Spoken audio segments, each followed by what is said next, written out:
अस्सलामुअलैकुम प्यारे बच्चों, कैसे हैं आप। उम्मीद है कि आप सब ईमान और सेहत की बेहतरीन हालत में होंगे। आप सबका कुछ बच्चों का फ़ीडबैक बहुत अच्छा आ रहा है, बहुत अच्छा होमवर्क आप लोग करके भेज रहे हैं और आप सबके लिए शाबाश है जो काम कर रहे हैं बहुत अच्छे तरीके से। और जो बच्चे जिन्होंने स्टार्ट नहीं किया उनसे रिक्वेस्ट है कि वो अपना काम जल्दी से स्टार्ट कर लें और ताकि आपका वक्त भी ज़ाया ना हो और आपका जो टाइम है वो भी प्रोडक्टिव बन जाए।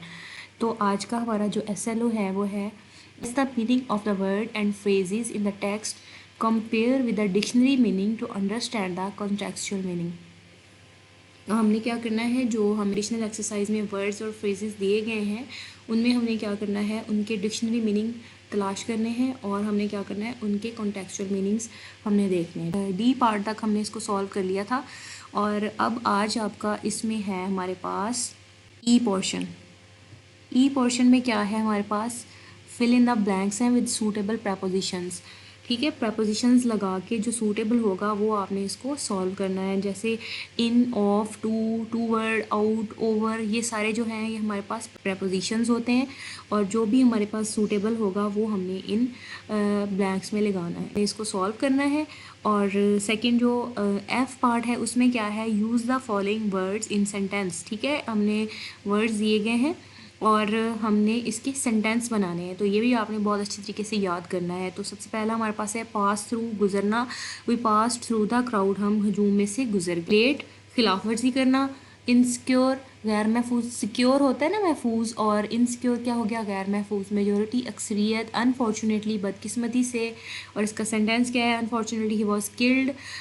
इनडिसिप्लिन, डिसिप्लिन्ड होता है जो मुनज़्ज़म होता है, और इनडिसिप्लिन क्या होगा, बदनज़मी। ठीक है, रिफ्लेक्ट, मुनक़िस करना। रिड्यूस, कम करना। ओवरकम, गालिब आना। ऑब्ज़र्व, अपनाना। आपने इसके उर्दू मीनिंग्स वैसे आपको पता होने चाहिए और आपने इसके सेंटेंस बना लेना है सिंपली। तो ये दोनों पार्ट आप लोगों के हो जाएंगे। ठीक है, आपने इसको अच्छे तरीके से याद कर लेना है। आपका जो टेंस है वो है present perfect continuous tense and past perfect continuous tense. सबसे पहले जो हमारे पास प्रेजेंट परफेक्ट कंटिन्यूस टेंस है उसकी आइडेंटिफिकेशन क्या है, उसकी पहचान क्या है। उस उर्दू फिक्रे के आखिर में रहा है, रही है, रहे हैं, या फिर ता रहा है, ती रही है, ते रहे हैं वगैरह आता है, तो वो जो सेंटेंस होता है वो हमारे पास प्रेजेंट परफेक्ट कंटिन्यूस टेंस का होता है। ठीक है, और अगर इंग्लिश सेंटेंस की बात करें तो इंग्लिश में हमारे पास उसमें हैज़ बीन या फिर हैव बीन अगर किसी सेंटेंस में आ रहा हो तो हमें फ़ौरन पता चल जाता है कि ये प्रेजेंट परफेक्ट कंटिन्यूस का सेंटेंस है। और इसके अलावा जो इसकी मेन पहचान इसकी होती है, इन सेंटेंसेस में सिंस और फॉर का यूज़ होता है। ठीक है, पहले भी मैंने आपको बताया था कि सिंस कहाँ पे यूज़ होना है, फॉर कहाँ पे यूज़ होना है। ठीक है, सिंस और फॉर का यूज़ होगा। ठीक है, इस तरह से सेंटेंस होता है कि वो सुबह से कपड़े धो रही है, वो 2 बजे से ये काम कर रही है, तो वहाँ पे इस तरह के सेंटेंस जो होते हैं ना उसमें एक तो पहचान ये रखनी होती है और मोस्टली सेंटेंसेस में जो है वो सिंस और फॉर यूज़ हो रहे होते हैं। और कुछ ऐसे सेंटेंसेस भी होते हैं इसमें नहीं यूज़ होता लेकिन वो इसी के होते हैं। ठीक हो गया, नेक्स्ट चलते हैं। इसका स्ट्रक्चर क्या है, सबसे पहले सब्जेक्ट आएगा, उसके बाद हैज़ बीन या फिर हैव बीन, और फर्स्ट फॉर्म के साथ ING आएगी, और फिर उसके बाद ऑब्जेक्ट आएगा। ठीक है, जैसे इसकी एग्जांपल देखते हैं, she has been reading. Okay, she has been reading. अगर हम इसके साथ सिंस और फॉर भी इसके सेंटेंस में यूज़ हो सकते हैं, जैसे she has been reading for 2 hours, अगर वो 2 घंटे से पढ़ रही है हम कहेंगे, तो वो हम कहेंगे फॉर 2 आवर्स। और इसी तरह से नेक्स्ट इसका नेगेटिव सेंटेंस बनाते हैं। सब्जेक्ट सबसे पहले आएगा, फिर इसमें हैज़ बीन और हैव बीन के दरमियान में हमने क्या कर देना है, नॉट लगा देना है। ठीक है, has not been, have not been, और वर्ब जो है उसमें फर्स्ट फॉर्म के साथ ING ही आएगा और ऑब्जेक्ट वैसे ही आ जाएगा। जैसे एग्जांपल देखते हैं, she has not been reading. She has, हमने क्या किया, हैज़ इसमें शी के साथ हैज़ आया और इसमें हमने इसके दरमियान में हैज़ और बीन के दरमियान में क्या किया, नॉट लगा दिया। ठीक हो गया, तो ये इसका नेगेटिव सेंटेंस बन गया। अब इंट्रोगेटिव देखते हैं। इंट्रोगेटिव में हमने क्या करना है, हैज़ और हैव को फिक्रे के स्टार्ट में ले आना है और बीन वैसे ही अपनी प्लेस पे रहेगा। ठीक है, इसकी एग्जांपल देखते हैं, has she been reading, has she been reading, been जो है वहीं पे है, हमने हैज़ को बाहर निकाल लिया, सब्जेक्ट से पहले लगा दिया और हमारे पास इंट्रोगेटिव सेंटेंस बन गया। ओके, उसके बाद हम देखते हैं पास्ट परफेक्ट कंटिन्यूस टेंस। अभी हमने प्रेजेंट देखा, उसमें पहचान थी रहा है, रही है, और यहाँ पे हमारे पास चूँकि पास्ट टेंस है, पास्ट यानी कि जो गुजरा हुआ ज़माना होता है जिसमें काम हो चुका होता है, जैसे रहे थे, रही थी, रहा था, या फिर इसमें ता रहा था, ती रही थी, ते रहे थे वगैरह आता है। ठीक हो गया। और अब इसकी जो इंग्लिश सेंटेंस में अगर पहचान देखते हैं तो इस सेंटेंस में हैड बीन यूज़ हुआ होगा और इसमें सिंस और फॉर मोस्टली यूज़ हो। उसके बाद स्ट्रक्चर इसका देखते हैं। सब्जेक्ट सबसे पहले आएगा और सिंपली हैड बीन, सब के साथ हैड बीन आएगा और फर्स्ट फॉर्म के साथ आईएनजी आ जाएगी। ठीक है, शी हैड बीन रीडिंग। उसमें पिछले में हमारे पास क्या था, हैज़ बीन, हैव बीन, और इसमें क्या है, हैड बीन। ओके, अब इसके बाद है इसका नेगेटिव सेंटेंस। सब्जेक्ट के साथ क्या आएगा, हैड बीन के दरमियान में हमने नॉट लगा देना है। नेगेटिव सेंटेंस बनाना है ना, जैसे हमने हैज़ बीन और हैव बीन के दरमियान में नॉट लगाया था, इसी तरह से हैड बीन के दरमियान में नॉट लगा देना है। जैसे she had not been reading, had और बीन के दरमियान में क्या किया, नॉट लगा दिया। उसके बाद इंट्रोगेटिव है। इंट्रोगेटिव में क्या है, स्टार्ट में हैड ले आएंगे और सब्जेक्ट वैसे आएगा, बीन अपनी प्लेस पे ही रहेगा और फर्स्ट फॉर्म के साथ आईएनजी वैसे ही रहेगी। तो हैड शी बीन रीडिंग, इसकी एग्जांपल जो है वो हमारे पास इस तरह से बन जाती है। और जो हमारे पास अब ये चीज़ है कि सिंस कहाँ पे यूज़ होगा और फॉर कहाँ पे यूज़ होगा।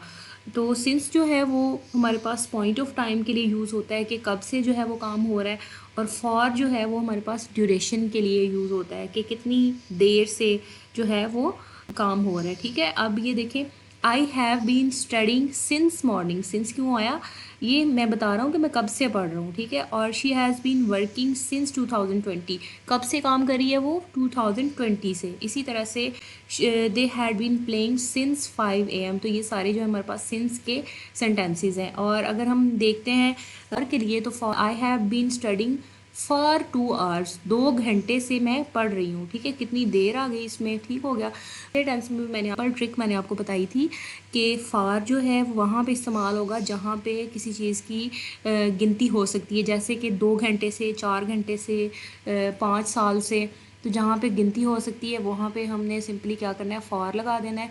और जहाँ पे गिनती नहीं हो सक रही होती, यानी सुबह से, शाम से, 1998 से, 2020 से। ठीक है, तो प्यारे बच्चों, आज जो हमारा ग्रामर पोर्शन है उसमें हम सेंटेंस पढ़ेंगे। ये आपकी जो पुराना ग्रामर है उस पे पेज नंबर 20 है, और जो हमारे पास न्यू ग्रामर्स हैं उसमें पेज नंबर 24 है।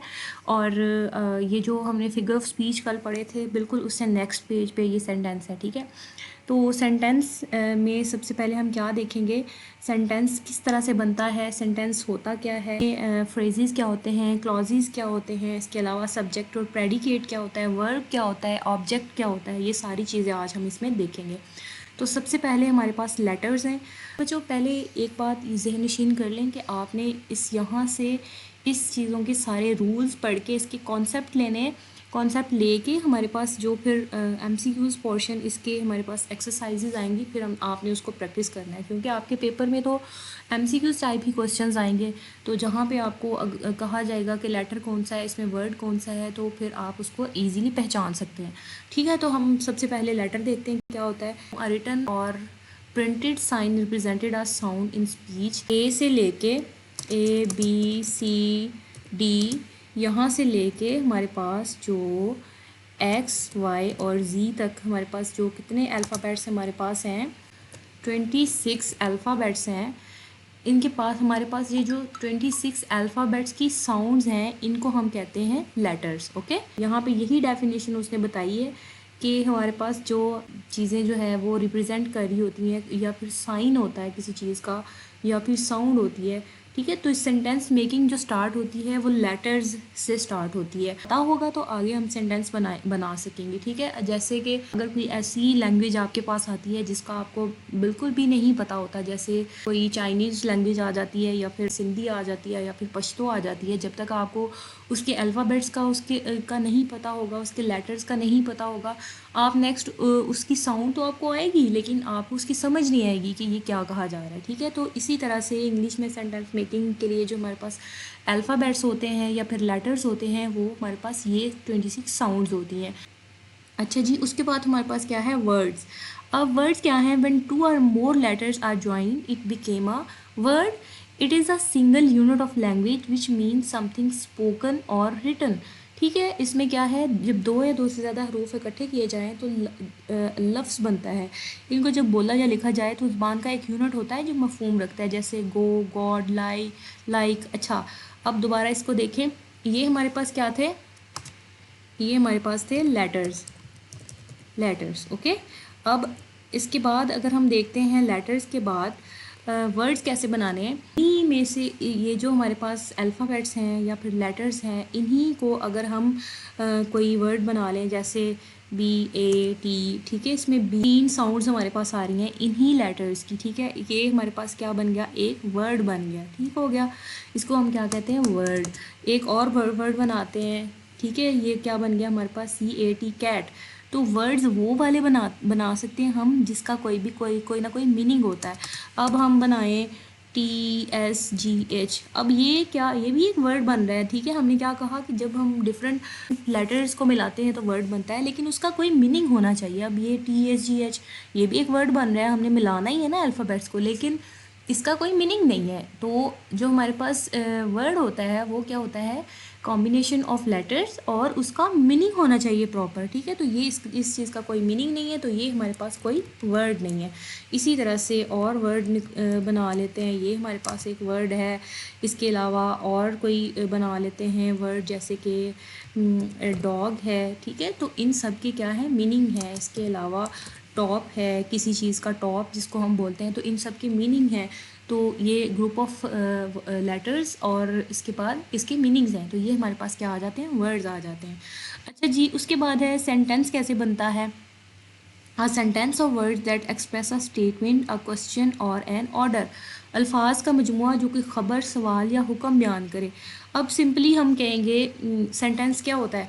सेंटेंस जो है वो भी आप कुछ बोल रहे होते हैं, डिफरेंट सेंटेंसेस बोल रहे होते हैं. कभी आप क्वेश्चन कर रहे होते हैं, कभी आप हुक्म कर रहे होते हैं, कभी आप कोई ख़बर दे रहे होते हैं. ठीक है, जैसे आप कहते हैं वो लाहौर गया, तुम मेरा ये काम करो उठ के, या फिर हम कोई ख़बर दे रहे होते हैं. तो ये सारी चीज़ें जो होती हैं ये डिफरेंट सेंटेंस बोल रहे होते हैं, इसी को हम सेंटेंस कहते हैं. ठीक हो गया. उसके बाद फ्रेज़ है.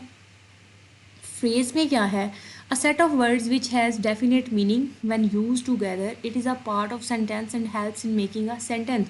अच्छा, फ्रेज़ अब क्या है हमारे पास? A set of words which has a definite meaning. पास का ये ऐसा मजमूआ है जब इनको इकट्ठा किया जाए तो उसका कोई ना कोई मीनिंग निकले. जैसे कि अब एग्ज़ाम्पल हम इसकी लेते हैं, आ बेड ऑफ रोजेज़. अब आ बेड जो है, अगर हम इसको सिंपली इतना देखते हैं, आ बेड सिंपल इतना, इसको सिर्फ अकेले को देखते हैं तो इसका कुछ और मीनिंग है. रोजेज़ जो है वो उसका कुछ और मीनिंग है, फूल हैं. ठीक है, बेड जो है वो एक बेड जो हम सोने के लिए इस्तेमाल करते हैं. ठीक हो गया. तो ये अगर हम डिफरेंट देखें तो उसका मतलब कुछ और बनता है. लेकिन अगर हम उसने कहा सेट ऑफ वर्ड्स है, बेड ऑफ रोजेज़, तो अब इसका क्या मतलब है? फूलों की सेज. जैसे हम इसका सेंटेंस मोस्टली यूज़ करते हैं, life is not a bed of roses, कि ज़िंदगी जो है वो फूलों की सेज नहीं है. It is the bed of thorns, ये कांटों की सेज है, यानी कि ये मुश्किल है ज़िंदगी जो है. तो इसको हम इस तरह से यूज़ करते हैं, यानी कि दो सेंटेंसेस को मिला के जो हमारे पास एक चीज़ बन रही होती है उसको हम फ्रेज़ कह देते हैं. उसके बाद है आ बेयर लाई. ठीक है, एक साफ झूठ, और एन ओपन सीक्रेट, एक खुला राज. तो ये इस तरह के जो सेट ऑफ वर्ड्स होते हैं जिनका कोई डेफिनेट मीनिंग होता है, इसको हम फ्रेज़ बोलते हैं. अब क्लॉजेज़ क्या हैं? क्लॉजेज़ में क्या आता है? A set of words which has its own subject and verb. अल्फाज का ऐसा मजमुआ जिसका अपना फ़ाइल और फ़ेल हो. सब्जेक्ट, इसका अपना सब्जेक्ट हो और इसका अपना वर्ब हो. सब्जेक्ट आपको पता है कि फ़िक्रे में जो काम करने वाला होता है वो सब्जेक्ट होता है, और वर्ब क्या होता है? जो काम कर रहे होते हैं, जो काम किया जाता है उसको हम क्या बोलते हैं? वर्ब बोलते हैं. ठीक है, अब जैसे ये है हमारे पास, he said that he would go to Lahore. Sentence के अंदर अब ये देखें एक और सब्जेक्ट आ रहा है और एक और ऑब्जेक्ट आ रहा है. ठीक है, तो इसका ये अपना ही सब्जेक्ट और अपना ही वर्ब है. ठीक है, तो इसको इस तरह के हम फिक्रे को हम कहते हैं क्लॉज, के सेंटेंस के अंदर ही एक क्लॉज भी आ रही है. ठीक हो गया. अच्छा, आगे है God help those who help themself. अब ये देखें, ये हु है, वो जो अपनी हेल्प कर सकता है, हु हेल्प themselves अपनी, यानी कि उसमें सब्जेक्ट भी आ गया और वर्ब भी आ गया। एक पूरा सेंटेंस है, सेंटेंस के अंदर जो हमारे पास सब्जेक्ट और वर्ब एक और बार हमारे पास आ रही है, तो इसको हम क्लॉज कहते हैं जी। इसके बाद है कंस्ट्रक्शन ऑफ सेंटेंस। कंस्ट्रक्शन कैसी होती है एक किसी भी सेंटेंस की, और इसमें जो हमारे पास है सेंटेंस जो है उसके दो पार्ट्स होते हैं, एक सब्जेक्ट होता है और एक प्रेडिकेट होता है। सब्जेक्ट आपको पता है जो नाउन पार्ट होता है, और प्रेडिकेट जो होता है ये हमारे पास वर्ब पार्ट होता है। और सब्जेक्ट जो है इसमें थिंग या फिर पर्सन होता है जो कि डिस्कस किया जा रहा होता है, जिस पर बात हो रही होती है, जिसकी बात हो रही होती है। जैसे हम कहते हैं अली लाहौर गया, अली के बारे में बात हो रही है, तो अली हमारे पास क्या है, एक नाउन पार्ट भी है और सब्जेक्ट भी है, ठीक है। तो इसी तरह से प्रेडिकेट क्या है, प्रेडिकेट होता है the part of sentence that express what is said about the subject, subject के बारे में क्या कहा जा रहा है। जैसे मैंने एग्जांपल दी, अली लाहौर जा रहा है, अली जो है हमारे पास सब्जेक्ट था और वो कर क्या रहा है, लाहौर जा रहा है, तो ये हमारे पास क्या आ जाएगा, प्रेडिकेट आ जाएगा, लाहौर जा रहा है। जैसे ये हमारे पास एग्जांपल दी गई, गर्ल्स, गर्ल्स क्या हमारे पास subject, are singing a song, क्या कर रही हैं, गाना गा रही हैं, तो हमारे पास ये क्या पार्ट आ गया, प्रेडिकेट पार्ट आ गया, ठीक हो गया। अच्छा, उसके बाद हमारे पास जो प्रेडिकेट होता है उसमें भी आगे डिफरेंट चीज़ें होती हैं। अब सब्जेक्ट के अलावा इसमें ये देखें कितनी चीज़ें आ रही हैं, आर भी आ रहा है, सिंगिंग भी आ रहा है, आ सॉन्ग भी आ रहा है, इसमें ये हमारे पास ऑब्जेक्ट है, ये वर्ब है, ये हेल्पिंग वर्ब है। अब ये क्या चीज़ें होती हैं ये हम आगे देखते हैं। हेल्पिंग वर्ब क्या होता है, they are used as helper of words, ये हमें जुमले में हेल्प करते हैं, जैसे कि आर है, इज़ है, एम है, वर है, वाज है, हैज़ हैव है, ठीक है। तो ये सारे हमारे पास क्या होते हैं, हेल्पिंग वर्ब्स होते हैं। जैसे वी आर प्लेइंग हॉकी, तो आर हमारे पास क्या है, यहाँ पे हेल्पिंग वर्ब है जो कि हमारी हेल्प कर रहा है सेंटेंस मेकिंग में। और वर्ब क्या होता है, जब जैसे मैंने आपको ऊपर बताया, वर्ब क्या होता है, a word that express an action, an event और अ स्टेट, ठीक है। इसमें कितनी चीज़ें हैं, वो लफ्ज़ जो कोई अमल, वाक़या या हालत बयान करे। अब वर्ब जो है वो भी डिफरेंट तरीके से किसी भी सेंटेंस में आ रहा होता है। एक तो बीइंग वर्ब होता है, बीइंग वर्ब के मतलब वो अपने आप को ही शो कर होता है। Ali is a student, Ali जो है वो एक स्टूडेंट है, ये हमारे पास एक बीइंग वर्ब आ जाता है। हैविंग वर्ब है, जैसे वी हैव अ कॉ, हमारे पास एक क्या है, कॉ है, तो ये हमारे पास हैविंग वर्ब आ जाता है, जहाँ पे हैव इस्तेमाल हो रहा होता है। डूइंग और एक्शन वर्ब, जहाँ पे कोई भी काम हो रहा होता है, जैसे शी राइट्स अ लेटर, वो कोई काम परफॉर्म कर रही है ना, क्या कर रही है, वो राइट्स अ स्टोरी, वो स्टोरी लिख रही है, लिखना अब क्या है, एक एक्शन है, ठीक है। तो ये हमारे पास एक्शन वर्ब आ गया। उसके बाद है स्टेट वर्ब। स्टेट वर्ब में क्या होता है कि कोई भी स्टेट को बयान किया गया होता है, जैसे द स्टार्स लुक ब्राइट, अब इसमें स्टेट बयान की गई है कि स्टार्स कैसे दिख रहे हैं, हमें ब्राइट दिख रहे हैं, तो ये हमारे पास स्टेट वर्ब हो जाती है। तो ये वर्ब की जो है वो आगे एक्सप्लेनेशन है। उसके बाद ऑब्जेक्ट आता है, the word of phrase which receives the action, it is placed after the verb, लफ्ज़ या जुमला जिस पर लफ्ज़ या जुमला जिस पर फ़ाइल के काम का असर हो रहा हो, ऑब्जेक्ट कहलाता है। ये फ़ेल के बाद आता है, ठीक है। ऑब्जेक्ट क्या होता है, जिस पे काम हो रहा होता है। जैसे अब इस सेंटेंस में अगर हम देखें, ऊपर हम पढ़ चुके हैं, सब्जेक्ट क्या है, नाजिम है, इज़ क्या है, हमारे पास हेल्पिंग वर्ब है, प्लेइंग क्या है, वर्ब है, खेल रहा है, और क्या खेल रहा है, किस चीज़ पे काम हो रहा है, हॉकी पे काम हो रहा है, नाजिम इज़ प्लेइंग हॉकी, तो ये हमारे पास ऑब्जेक्ट क्या आ गया, हॉकी।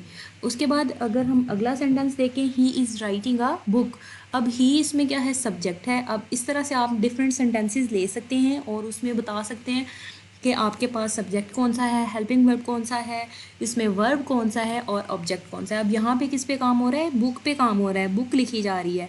ही इज़, ही कौन लिख रहा है, लिखने वाला कौन है, सब्जेक्ट है, ही वो है। इज़ क्या है हमारे पास, यहाँ पे हेल्पिंग वर्ब है। राइटिंग क्या है हमारे पास, राइटिंग लिख रहा है, वर्ब है।